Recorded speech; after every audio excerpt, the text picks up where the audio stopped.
Greetings and welcome to another episode of the Random University. Today I'm joined by Scott and Eric, and our special guest today is stand-up comedian Raphael Hernandez. What's going on, man? How you doing? What's going on? What's going on? Thanks for having me, man. How's everything been?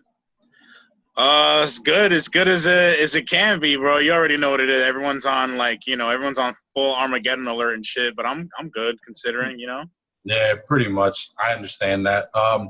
Just to give a little background on this, I met Raphael like a year ago. We were on a show at Tommy Fox's in Bergenfield, and I really liked his set. I thought he was really funny.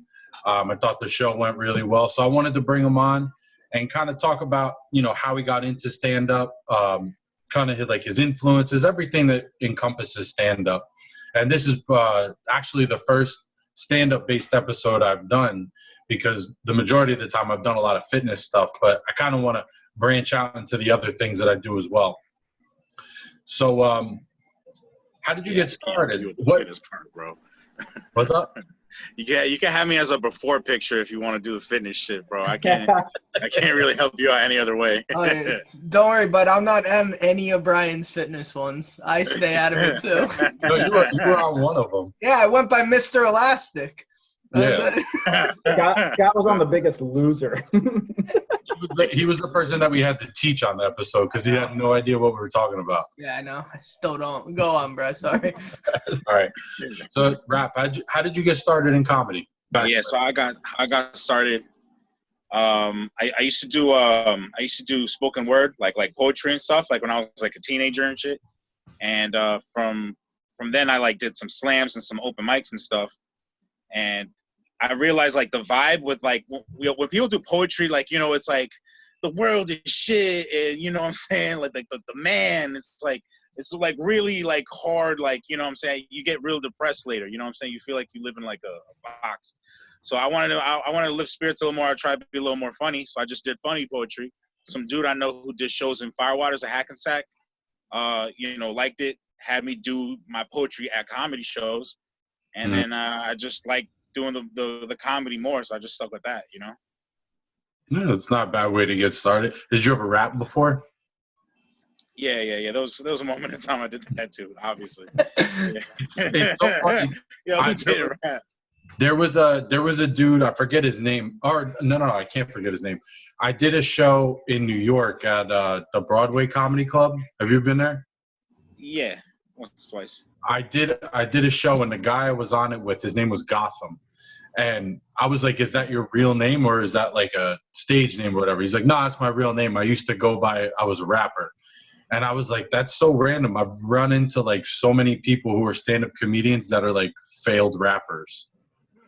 Yo, you know what? When I first got into the the comedy shit, when I was doing my poetry at comedy places, I was still going by my little poetry rap name, which was Big Prometheus.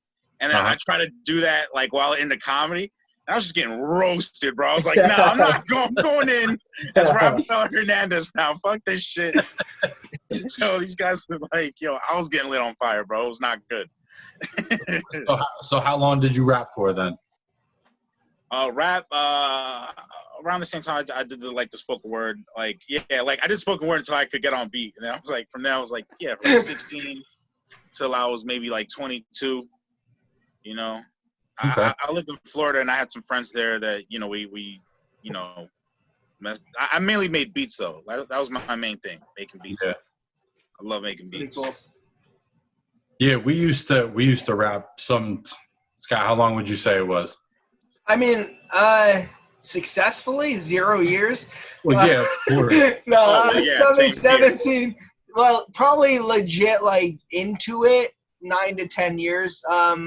Last thing I did was 2016 at Team Backpack. Last thing you did was a show in New York. So yeah, it's a grind, man. It's not easy, especially with the studio time and stuff. So I mean, so like Brian said, a lot of comedians are failed rappers. I mean, that's hence why Brian went to comedy, I guess. Yeah. Yeah, bro. Yeah, it's just, you know what it is? I think comedy is just it's just the next step in the dream, in the American dream. Yeah, pretty much. What I'm saying? All you're doing, you keep going. You're like, all right, This didn't work. All right, what's the next step right below it? All right, it's comedy. I'm gonna go do stand. After like a certain age, you don't feel right rapping, bro. Like I remember when I was like 20, I'm like, yo, I'm not gonna rap after 25. That's bullshit. And then when I was 28, I'm like, maybe I should stop. You went 3 years past your deadline. I like how he went through a list, Bri, because I guess rapping, then comedy. I'm on my third leg. I guess podcasting's next. Yeah. That's the end all be all. Yeah, that's it. After podcasting, just yelling on a Suicide. corner. So Yeah, there you go. There you go. Yo, and if you fail at that, then it's oh well, man. Believe You it have or to not, start over. I actually got into doing stand-up because of someone that's on this podcast right now. hey, Eric. Not Eric. Oh, sorry. There was an open mic that was in Kenilworth. What was the name of the place? Oh man, I don't even know. 10th Street or something. 10th Street Yeah. Live. Yeah, that's it. Yeah. We used Scott had found it, and he was like, "Oh, I went to this open mic thing. I think I did all right. I told some did jokes." do He's good like, "I'm the gonna first go." time. I did good The first time. He said. And you think you're on top of the world when you do good the first time, right? Like, I'm sure you've been there, man. So I was like, I'm doing it again. And boy, did that not go well. Was it the same jokes?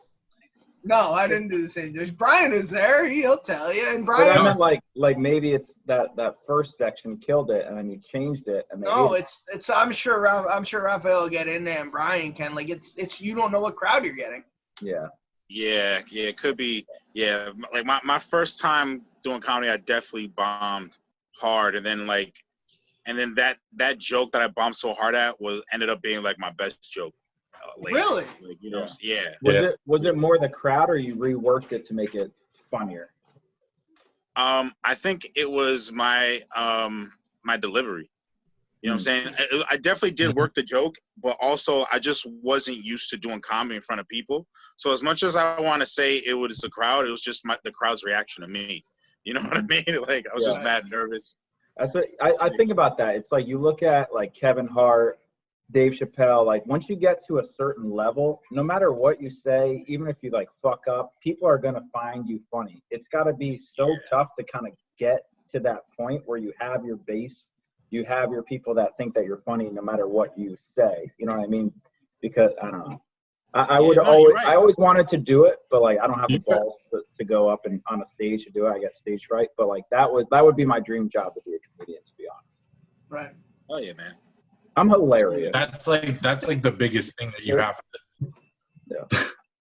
That's like the biggest thing that you have to take into consideration when you start doing stand up. Like, are you willing to go up there and look like an asshole in front of a bunch of people that you don't know? Like, to tell a joke that you think is funny, that you rehearsed, that you sat in your room, you wrote wherever you did it, and then you go up in front of a room full of people and you're like, all right, this is gonna work, and then you say it and everyone is just staring at you like that. You're like, oh fuck.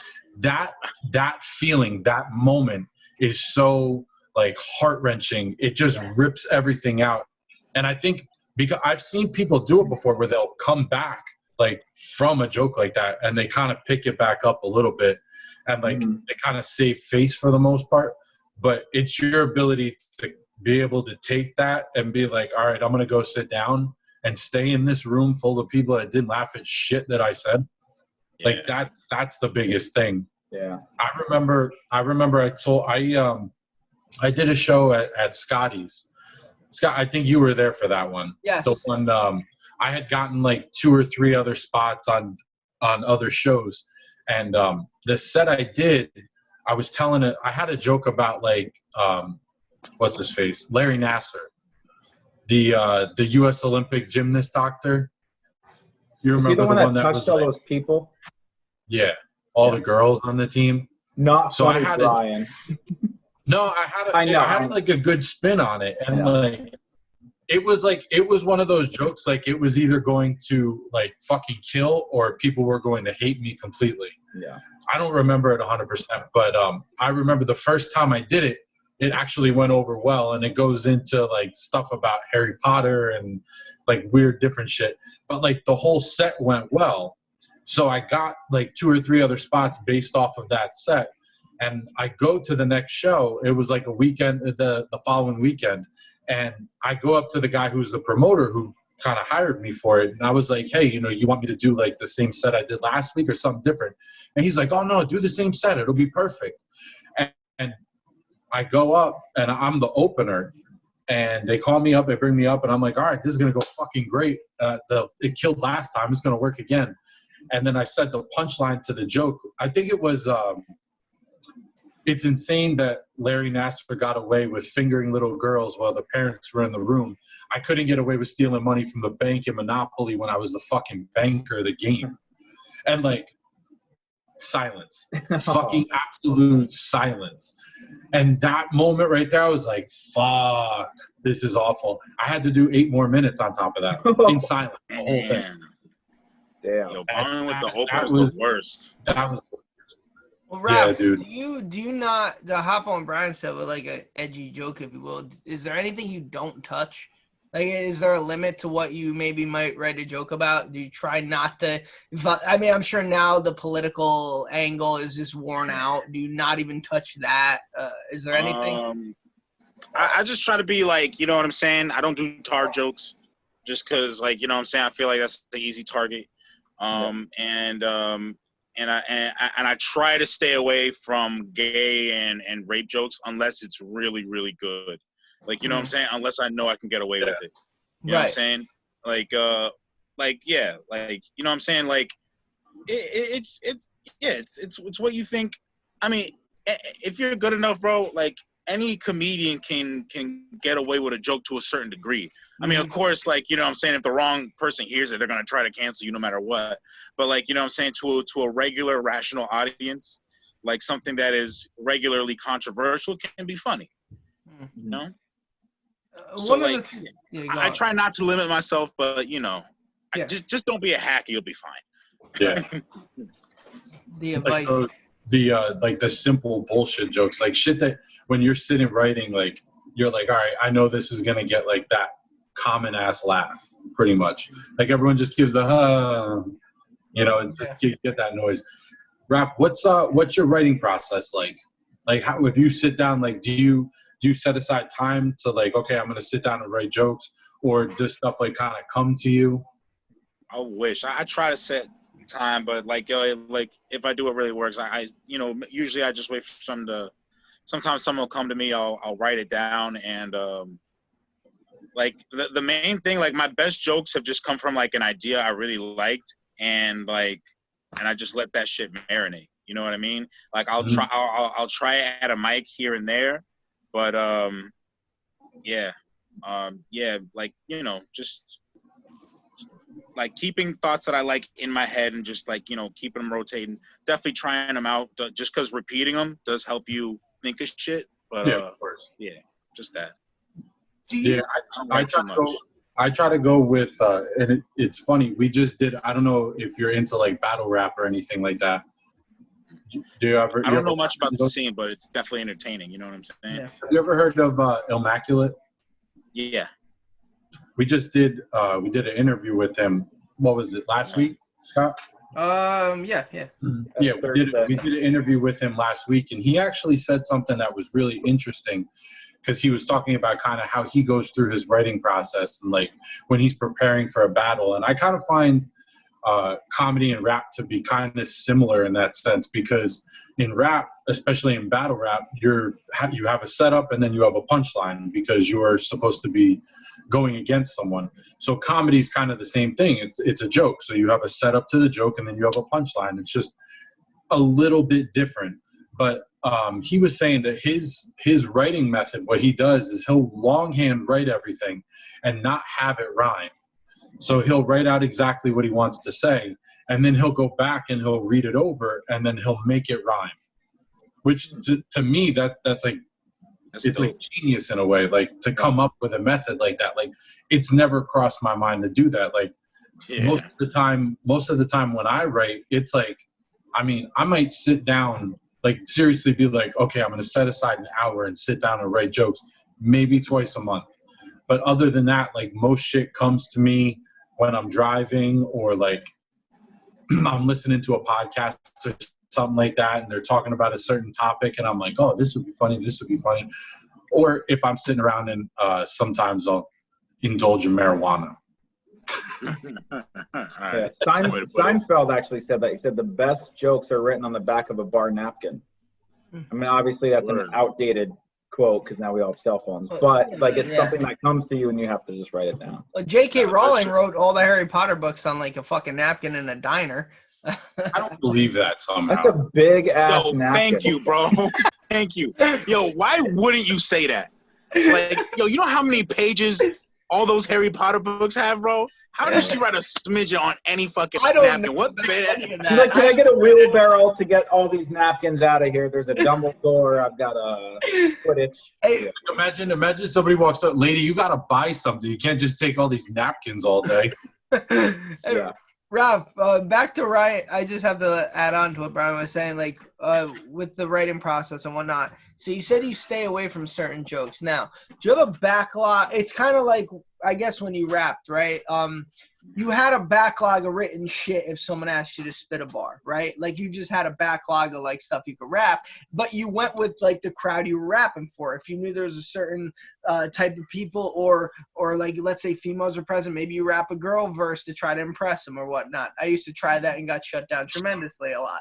So do you go into the what about if you rap and then afterwards you're like, let me holla at you? Yeah. That doesn't work red, either. Violets are blue. My name is True. That doesn't work either. Trust me, I tried it. Ralph, do you just cream it, bro? I won this battle. Yo, I won a date.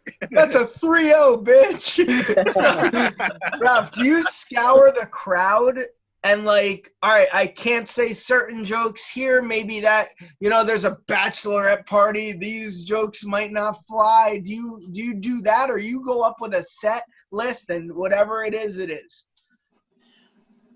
I try my best to stick to that set list, bro. You know what I'm saying? Because like, all right, that's just how I am. Like, you know what I'm saying? Like, cause I believe in my shit, bro. Like, yo, I have sank with the boat so many times. Right. Like, it's bad. Like, but I do have something like, I do have a way like the only time I'll actually bite my tongue is if like I'm at a place and there's kids there. Then like, you know what I'm saying? Then what? Yeah. All right.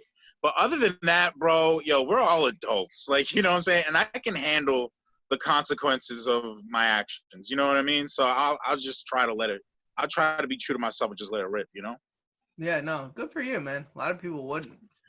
Yeah, it's tough to do. I know for myself, like I'll try not to like look around the room and be like, all right, I can't say this and I can't say that.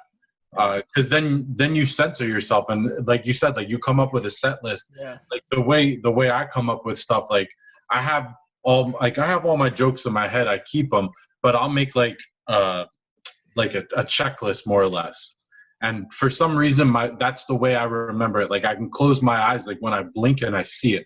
So like I know if I'm like on joke 4, I know where I'm going right after that without having to say like, okay, what did I exactly say here? Like I know the line that has to come, and like everything else is kind of filler, more or less.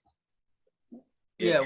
When you guys perform, I mean, do you find like the people in the crowd or the comedians who are there as well to perform? Like, do you guys all hang out kind of at like a certain table? Like, are you guys all friends, or is there like competition involved? I mean, like mainly at open mics, it's like all comics. Yeah, all comics. Yeah, right? Oh, okay.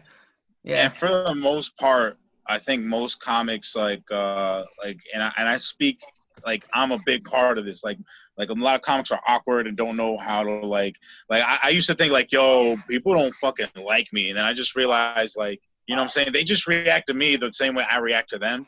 So yeah. I just try to open myself up a little more. But like as far as competition, a lot of that shit definitely exists in other states. I hear about it. I hear like New York is definitely bad with that shit. I hear like, you know what I'm saying? But like in Jersey, like a lot of people are for the most part friends. Like, you know what I'm saying? Yeah. Even if they're not friends, like we're acquaintances for the most part, we get along. That's how I view it. I don't know. Maybe everybody hates me. I don't know.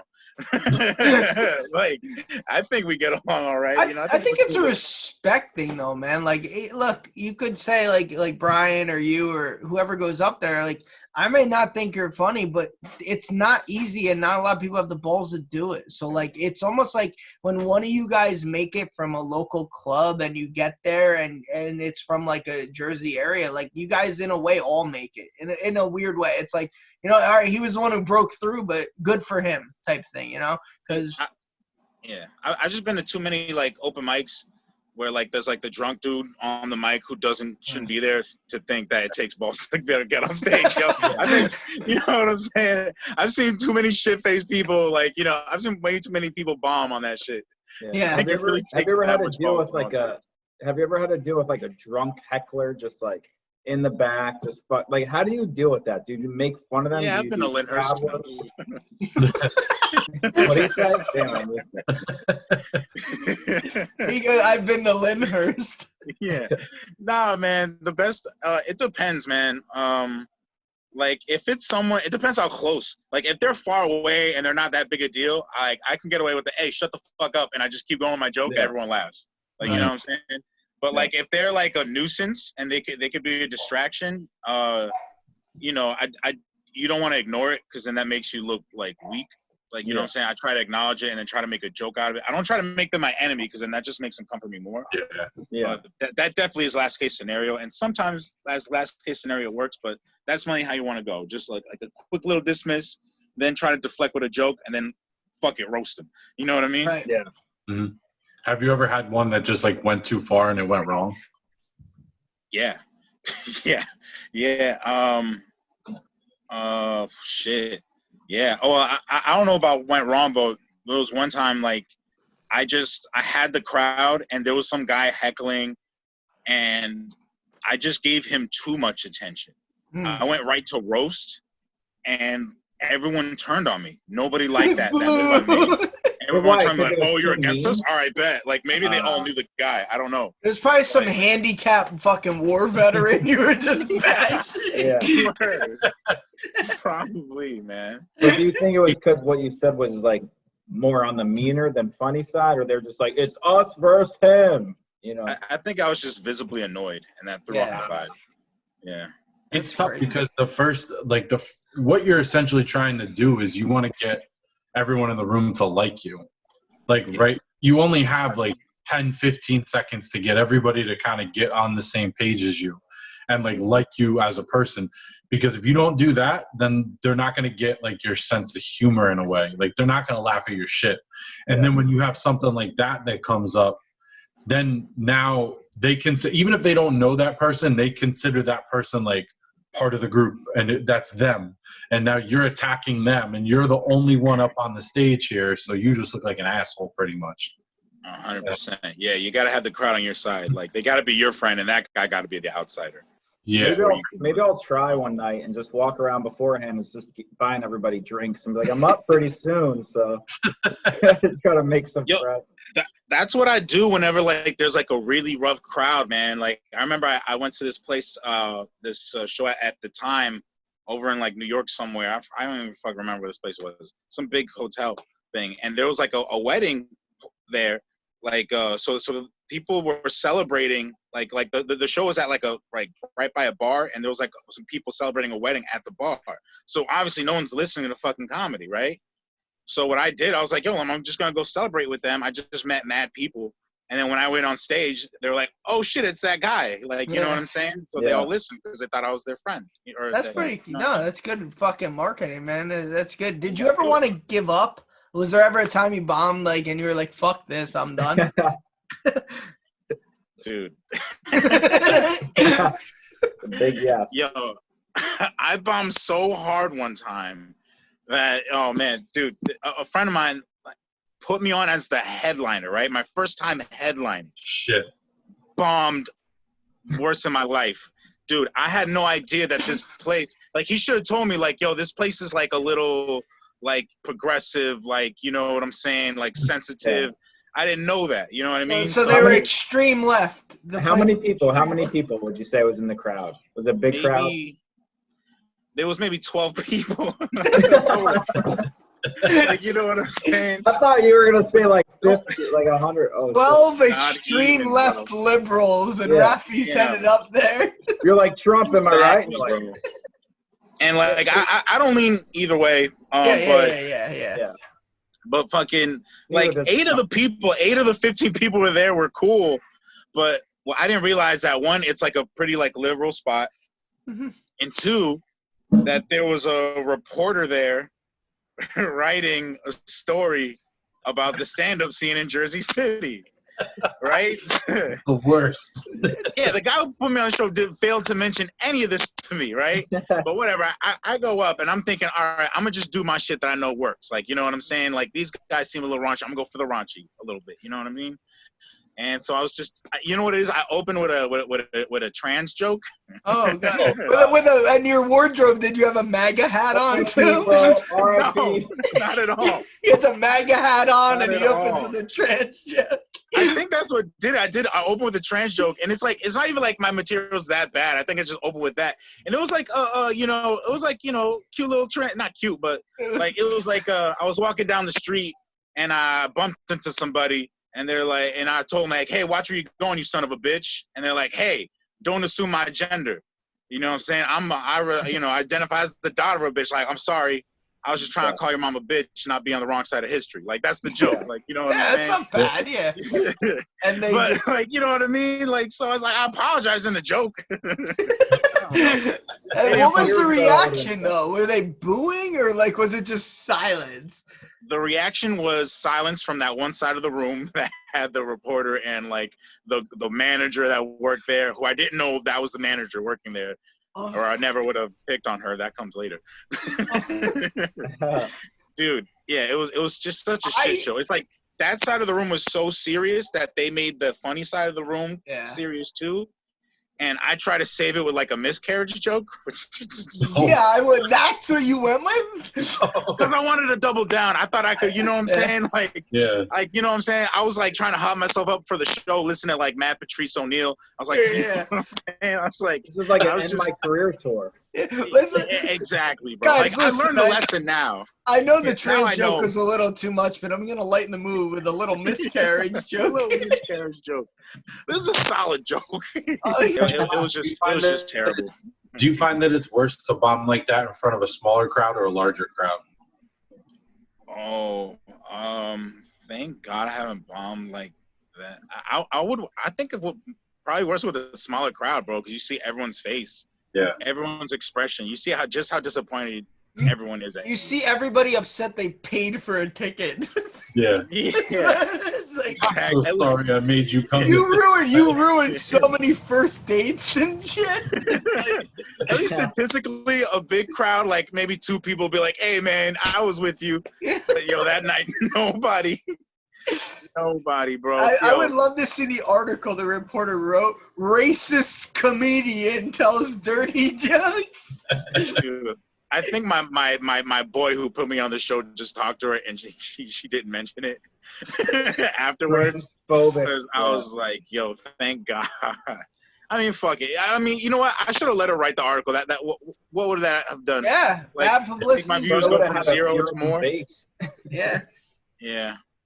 That's the only way to get big now is to get canceled. That's the only way. Yeah. Pretty much now. Like, say something absolutely ridiculous that it just blows up everywhere, and they're like, "Wait a minute, who's this guy?" Yeah. I do think comedy is like on it. It's a pendulum, right? I think it's on its way back to like you see Dave Chappelle stand up, Sticks and Stones. He's literally pushing every button he can.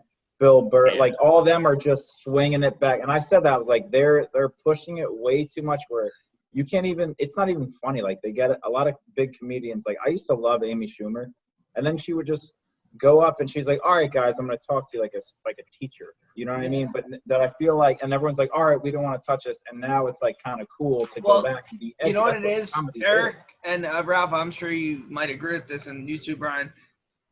We've gotten so far to one side that like it's gotten to where it's being forced upon everyone now. Yeah. So the repercussion when it swings back is going to be like, it's going to be a massive swing back. And just annihilate everybody who, and it's going to be comedians, like politicians, actors, musicians, just there's going to be a wave of sickness from everyone. And the people who've just been that 5% of the world pissed off and trying to force everything are going to get fucking slammed, like just slammed. And you're going to have people in high school now who are like 17 looking at the people who are 25, 28. They're probably looking like, what is wrong with everybody right now? Like they're just being like babies crying. And when they get to the age where they have the influence, that pendulum's going to swing in a massive way. I really realize like we're not having fun. We can't laugh at comedy. We can't listen. Like we can't do anything anymore. Yeah, it's going to be like real bad, I think. It's where we might go to a level of comedy even where we can't come back from. Like, so much shit gets said at that point. People don't give a fuck that, like, you know what I mean? I don't know if you guys agree with that or not. I think it's gonna swing because it's like people could only say Trump, right? He's an asshole so many times, you know what I mean, before it's not funny. And people are just going to have to swing back and find something else to talk about. Yeah. Yeah, look how Donald Trump, single-handedly killed late-night television. Now everyone's just on his dick every night. Yeah. It used to be it's jokes. Like the lowest ratings. Yeah. Yeah. Yeah, it's just boring now. There's like how much more he does something every single day, and that's what they bring up every single day. And it gets to a point like I can't even scroll like on Facebook, on Instagram. Like I go literally to post something and that's it. I don't want to look at anything. I don't want to see anything because everything is just, I'm offended at this and I can't believe that this happened and I can't believe these people said this. And it's like, yo, when did these things become like the sounding boards for everyone to voice every single fucking thought they have throughout the day? Yeah. Like, I say it's like hearing like comedians talk about him and like CNN and late night shows. It's like hearing somebody talk about their ex-boyfriend that cheated on them. It's like, all right, we get it. You hate him. You know what I mean? Like you could only do it so much before. Yeah, it's all like comedy now is just becoming like opinion as content. As Nino, bless that, I'd hate to like steal his words, but he said that. He's like opinions becoming content, and that's stupid. Just they don't hate him. Yeah. They love him. They love him because they bring him. If they hate him, they wouldn't give him attention. They would give that attention to a third party candidate or an other party candidate that people actually care about. Yeah. Like they fucking love this guy and they're dependent on him for media. Yeah. I really hate. Go. Sorry. Well, no, if he goes away, if he's not reelected, they're gonna miss him so much. Yeah. They will still cover him just as much not being president as if he is president. Yeah, because the ratings wise. I really, at the risk of once again being called a right-leaning podcast, I don't want to veer into politics. Yeah. But can you imagine how boring everything would be, life will be, if it's two old white guys like in the 70s and 80s? Like, hello, hi, how are you? Like, how boring everything will be. Robot. Well, to even out, I did accidentally perform at a I did bomb at a right-wing fundraiser that I didn't know I was at. You have abortion jokes there? So I bombed there because, like I said, I don't lean any which way. Anyone can get it. You know what I'm saying? And then when I realized I was at like all these, like, all y'all fucking voted for this idiot. Oh, you like, you try to bomb a hurricane, right? Like, you know what I'm saying? And I bombed so bad, but like the Republican, like there was like a fucking like a congressman that was there. Yeah. His kids loved it. I mean, listen, comedy's comedy. If you make fun of, if it's like you said, man, no matter who you make fun of, if it's funny, it's funny. That's just what it is. I want to get back though, if you don't mind, Brad, the spoken word stuff you said. Mm-hmm. I want to go back to that because you used to rap and you went into spoken word. Was there any influence? Now, what comes to mind on the hip hop scene, maybe like a Mos Def or something like that. Was there any hip hop influence that veered you towards the spoken word poetry? Definitely. Mos Def. I love Black Star.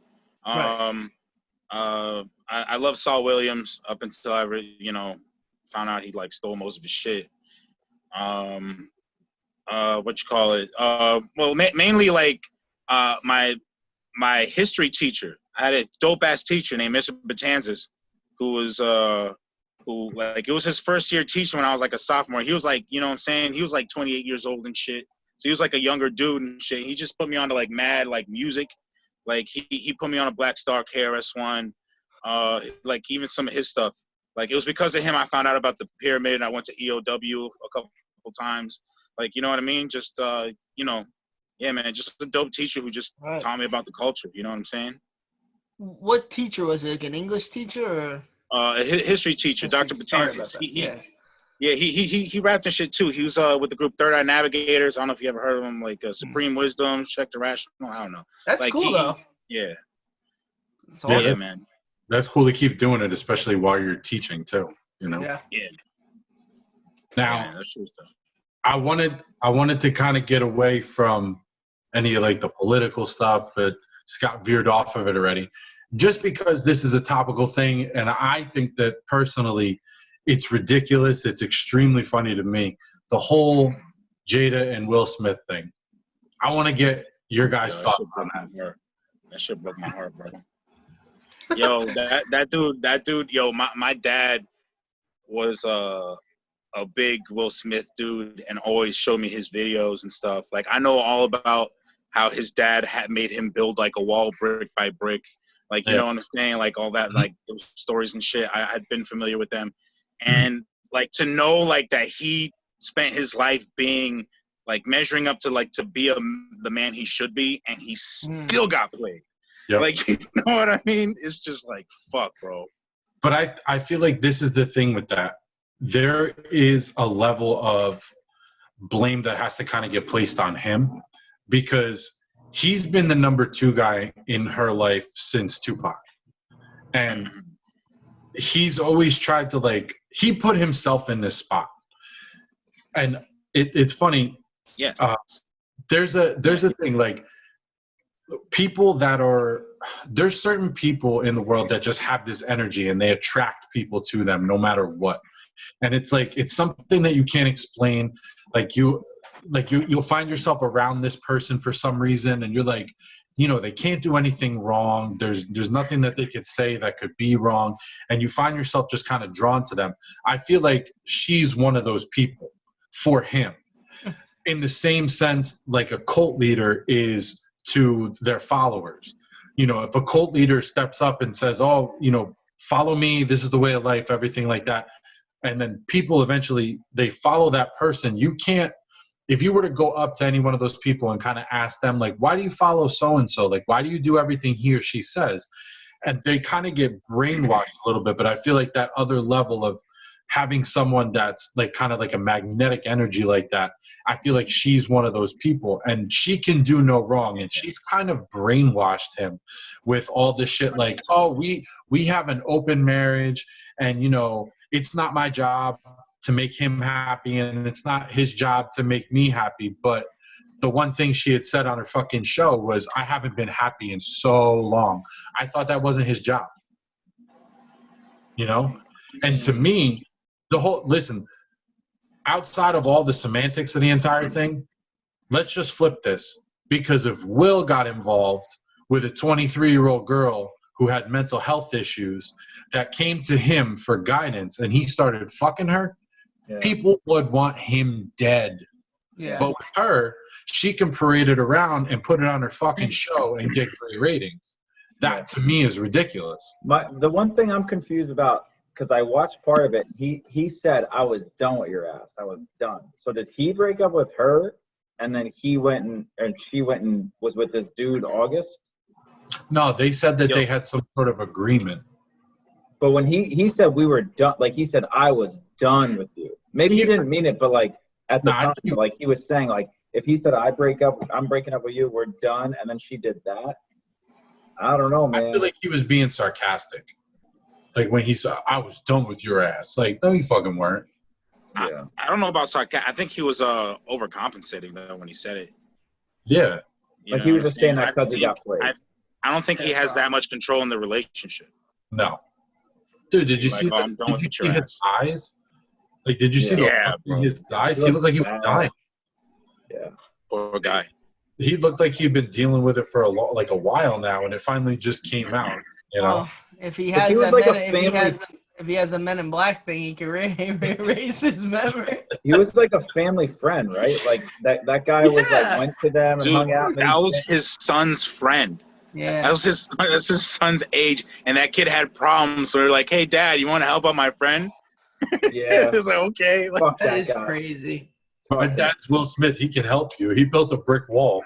Yeah. Every year, August 1st, he's like, yo, that kid, I feel bad for the kid out of more than anybody, bro. yeah. Even though he got to fuck Jada Pinkett Smith, like, Yeah. dude, he My lost best his friend. There's banged no my way you're fucking someone's mom and you're being their friend.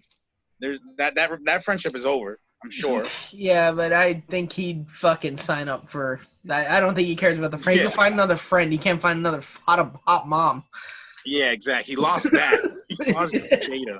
Yeah, but you know what though? He'll have that forever. Like he can always say that. That is Hey, true. you ever seen the movie Woo? Yeah, I banged her. You can tell she hit him with the same shit she hit Will with, because that dude was head over heels for her too. Yeah. That's If why you I'm see the saying. interviews, There's like that magnetic energy that like kind of draws people into her for some reason, and they'll allow green eyed girls, bro. yeah, Girls. they'll allow shit that they won't normally allow with other people with that person. You know, I want to say the one thing that probably bothers people like that the most, like Will Smith, right? Now, you say they had an open relationship. Maybe, maybe not.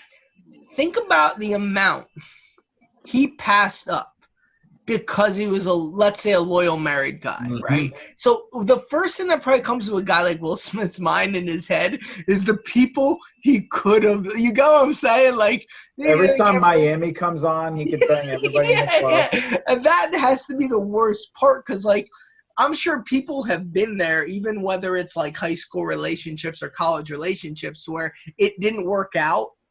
Immediately they go back like, man, 3 years ago, 4 years ago, oh, that girl, that guy or whatever. So you got to think about a guy like Will Smith and the amount he passed up. That's got to be even more of a killer to know the amount of celebrity women God. he passed Yeah, up, bro. yeah, just like. Yeah, it wasn't a high school girl. Who anyone would kill to be with. Yeah, that sucks, man. He's I mean, he's got to live with it. He made all those decisions.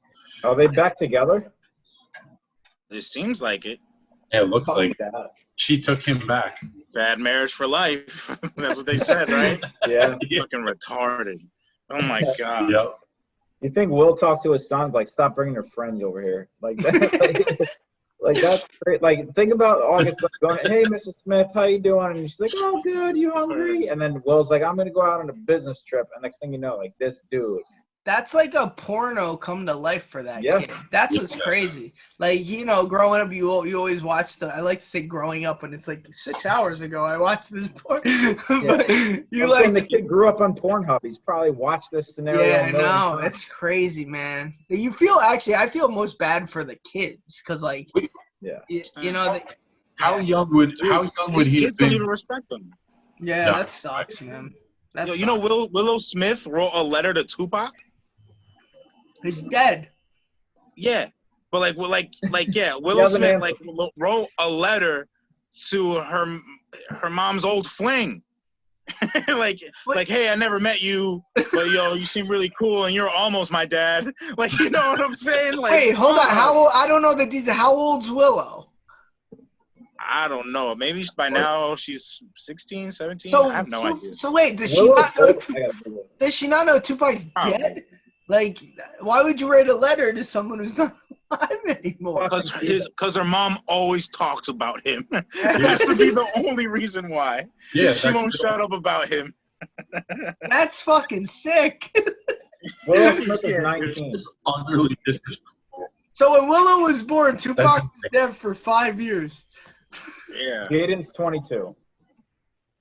Oh, that is crazy. I didn't even know, man, that just shows how, like, out of it I am. I completely didn't know or completely forgot Jada and Tupac were a thing. Honestly. Well, apparently they were just really close friends, but, like, you know, you could tell, like, you know, Close friends, you know what that means. She's going to come out with all of it their relationship soon, and she's gonna have like a book and a movie, the whole thing, because And then somehow Tupac will have another album that gets released. he's like, I love you too, He Jada. has music. I don't know. He'll have references from 2019. Stop cheating on Will.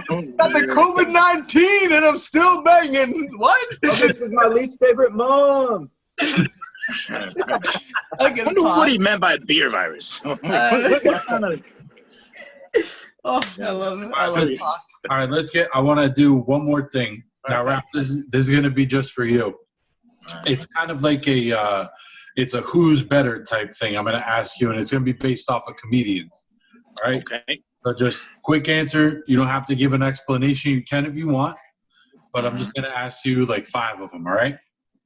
Okay. All right. So who's better, Carlin or Pryor? Damn. You're going to start like that, You Pryor. should have saved that for the end, bro. Right out of the gate. Nah, I got good ones. I got to say Pryor.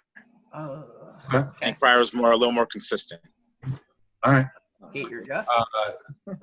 Seinfeld or Bill Hicks? Wow, good one. Personally, shit, man. It's tough.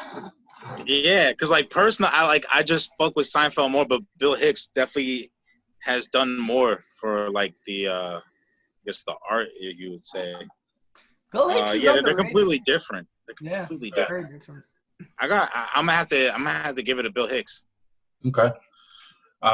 Patrice O'Neal or Kevin Hart? Patrice O'Neal. I agree. Without a question. I agree with that 100%. Good one. I love Kevin Hart's Instagram. Give him the Eric. Me or you got to give the thumbs up or thumbs down. I get it. Wait, did you mean in a fight? Bill Burr or Jim Norton? I'm gonna go with Bill Burr. Yeah.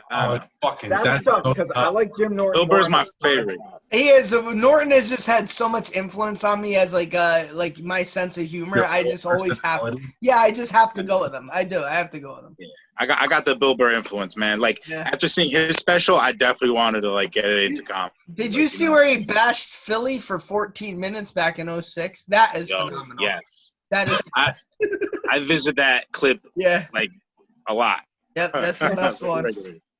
Love it. All right, last one. All right. Chris Rock or Dave Chappelle? Oh, okay. That's okay. You know what? A lot of people would think that's easy, but it's a lot harder, yo. Because I think Chris Rock is one of the most underrated comedians out there. Yeah. Man. Can't do this Yo, forever. man, I still gotta give it to Dave Chappelle, bro. I'm sorry. I know. I knew one of y'all was gonna give a thumbs down. Cause yo, Chappelle, bro, he had me since Half Baked, bro. Since the Nutty Professor, bro. You know what I mean? Like, I'll just say Hold on. What was the movie he did with Norm Macdonald? Screwed. Great movie. Screwed. That one was Great great. movie. I would say if you hold. Okay, here's my thing with that. I would say Chappelle has been, like, his last specials have been way better than Chris Rock's last 3 specials. But the Bigger and Blacker special Chris Rock put out, I don't think there's one special. Best. Yeah, I don't think there's one special Chappelle ever put out that tops that. I really don't. I don't think so. As far as raw talent, like you could you could just Google Dave Chappelle or go on YouTube. He could go in front of any crowd at any moment. And other comedians say this on podcasts. 2, 3 in the morning, they're wrapping up. He's like, you think I should go on? They're like, yeah. He could talk to the crowd and just talk to them like we're talking right now and have everybody dying for 3 hours straight. He could talk to anybody at any time at like any time I'm of night. fucking tired at that time, so I want to go to bed. I'm not willing to fucking. Yeah. Okay. Scott's tired. Kill it. But I'm saying that ability, it's not even like you don't have to go. The fact that like Chris Rock, I'm sure he's kind of funny. Like he's funny, like he could pick things up, but like he doesn't have to go in. Like Dave Chappelle, I feel like could go in with nothing written and be like, so what's going on? What are you guys up to? Oh, you're from London? And I agree with that. Like, I don't think any joke though Chappelle has said has been funnier than the Superman can't walk joke. I mean, that's just to me at that time was hilarious. The LGBTQ plus that whole thing with the car was fucking hilarious. Didn't do it for me. Didn't do it for me. Yeah, well, Comedy's It doesn't matter. Comedy's subjective. Everyone has No, their own it's not. It's subjective to me. I do gotta emphasize, bro. People don't give Chris Rock his fucking respect like they should, Yeah, bro. I agree with that. Yeah. They really don't. Listen, They I think really the best comedian, going back to the first question Brian asked, the best comedian of all time, in my view, is George Carlin. For the length he did it, and I could revisit Carlin clips. Me and my wife do it every year before. Well, this is a weird tradition we have. Weird. We cook Thanksgiving dinner Wednesday night. We cut up vegetables, and we listen to George Carlin's special where he goes on that 20-minute rant about the names and the people who ought to be killed. That's like a literal tradition we have in our household. Just cutting carrots. You could revisit stuff from Carlin from like 1985 that still is fucking tremendous. So that's just me. He's changed the game in so many ways, bro. Yeah. Like other than like the censorship thing, like dude, he was like one of the first guys to go and put out a comedy special every year. And that became like almost like the new standard where like it can't be every 5 years now. Like, you know what I'm saying? It's every year, every 2 years. Like now comedians try to crank him out because of him. Like he really set a standard. Yeah. And think about all the lost material from like the 70s, 80s, 90s. Like they didn't have people with cell phones. They weren't recording everything as we are now. You know, like think about how much funny material we could have had. You also wonder though if a guy like Carlin or Pryor today would have lasted with like the cancel culture, social. Oh no way. Or they would have just said fuck it and done it anyway, you know. Carlin, no. Richard Pryor, yeah. Carlin, no. Yeah, and I get a lot of shit about this, but I still Go on, sorry, Raph. No, they both came from an era where cancel culture was the normal.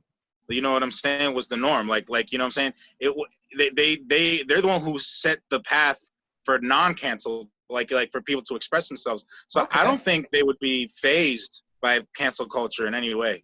I think because they beat that monster the first time. Do you feel like cancel culture has a bigger voice now because all it takes is one joke and then Twitter could blow up and then like look at Kevin Hart. He made one joke about gay people in 2010 and he couldn't do what do you want to do, the Oscars?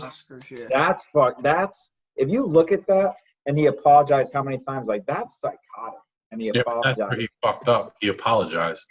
Yeah, but like early in the last one, he took a stand. He said, "I'm not apologizing." He was on Ellen. He goes, "I did it so many times. I'm not gonna apologize for this joke." Good for him, yeah. For the rest of my life, and then he lost the Oscars. But like, that's what I mean. Like, I don't know. I mean, I'm sure cancel culture was crazy back then. Like, you couldn't say even like gay marriage was like a touchy subject back then. But the fact that we're like that now is crazy. But Eric, like we said, that pendulum swinging, like that did more to hurt the Oscars perspective than Kevin Hart's perspective. Because like people looked at it like, all right, wait a minute, you want an apology? He apologized. Now that's not good enough. What the fuck do you want? Like it got to that point, and that's why Ricky Gervais went up there and just bashed. That was you had all the country, all the world, like good for Ricky Gervais. Yeah. Motherfuckers deserve it. Like and that was the general consensus. Right. So it swung back to where it just knocked the celebrities out. Like fuck you guys. But that's a good point. I'm convinced cancel culture is just lazy journalism. You know what I'm saying? I don't think anything I don't think anyone gives a fuck what anyone else says on Twitter until someone writes an article about it. You know what I mean? I think there have always been fringe groups, always people who get offended at things. But once you get a big name to clump them together and say, oh, this is an issue, these are the people who are supposed to be telling us what's really wrong. And when they say this is wrong, that's how people react to it. And people need to cancel fucking shitty, lazy journalists, bro. That's the only people who should be getting canceled.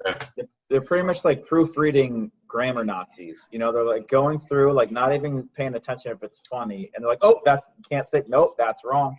Oh, that too right there. That's what it kind of feels like. Like you can't say that even though the whole crowd laughed, you know? Yeah. Nazis, Eric. Yeah. I was scrolling on Facebook one time, like a couple years ago. I don't know if you remember, but there was a time where, like a month, where people were posting a lot of weird shit on Facebook. I was scrolling through Facebook and someone shared a picture of like a micro penis. Like there was a picture of the micro penis on my newsfeed. Did I someone track down the guy with the micro penis? Someone Yeah, I don't know where, like, you know what I'm saying? I'm like, hey, man, I'm offended by your micro penis. Like, no, I got mad at the guy who posted it. Yeah. Why'd you put that shit on my wall? That's what people should be mad at. Don't put that shit in the newspaper, bro. That's it. Yeah. How could you embarrass me like that? Yeah. I apologize for that already. All right, let's wrap this one up. Raph, thanks for coming on. Really appreciate it. Thanks, Thank you for having me. I would ask you if you're doing any upcoming shows or anything like that, but there ain't shit going on. Yeah. Yo, 2022, you can catch me at Scotty's. Yeah, right. And if you're 2025, that's actually a good question. I'm complimenting my own question before I ask it. Are you doing Such anything good like questions. like during this time? How are you putting stuff on YouTube? Are you recording at home? Like, how are you keeping up with it at this point? I just like Brian mentioned, I've been doing like skits and stuff. Okay. That, you know, like I mainly put it on TikTok, but people on TikTok hate my shit. So, you know, I put it on there, but it's mainly on Instagram and Facebook, and I just try to be funny and, you know, post it on there until I can go to an open mic and be funny there, you know? What's your Instagram handle? Yeah. That way everyone knows. Oh, Instagram is @FatInTheHat, PHAT, Fat in the Hat. I wanted the one with the F, but some novella bitch took it. I don't know why she has it. Yeah. And TikTok @Hat Comedy. Everything else @Fat in the Hat. Fat in the Hat. Requested. You can follow me back. It's whatever. Yeah. Don't do it. Eric is just. I want my numbers to be up a little more. Yeah, I got you. All right, man. Thanks for coming out. We appreciate it. Yo, I appreciate y'all, man. Thanks for having me, bro.